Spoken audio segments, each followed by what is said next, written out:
Ladies and gentlemen, the President of the United States and the Prime Minister of Australia. Thank you all. Please be seated. Thanks for that rousing ovation. And what can the United States do? What can you do? What can your administration do to help Prime Minister Maliki make progress in that area? Any government that presumes to represent, the majority of people must confront criminal elements or people who think they can live outside the law. And that's what's taking place in Basra and in other parts of Iraq. I would say this is a defining moment in the history of a free Iraq. There have been other defining moments up to now, but this is a defining moment as well. The decision to move Iraqi troops into Basra talks about Prime Minister Maliki's leadership.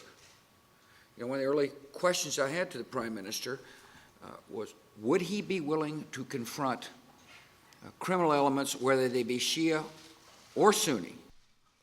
Repeat some of those things. You had about 5 different things. I'm getting old, Stephen Lee. Wait a minute. There's been substantial progress, and there has been, but it's still a dangerous, fragile situation in Iraq.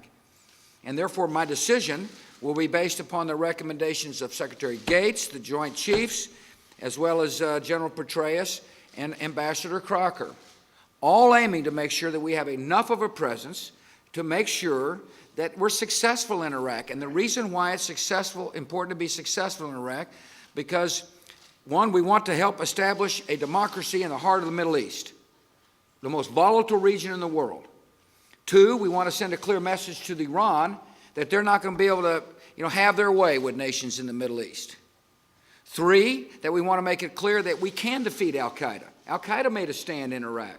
On a bilateral front, not only is the free trade agreement working, but next Monday we'll be signing an open skies agreement. I've confirmed today to the President, as we'll be confirming to the government of Iraq in Baghdad, an assistance package of some $165 million, a large slice of which will go to how we assist Iraqis train their people better in agriculture and in the wider economy.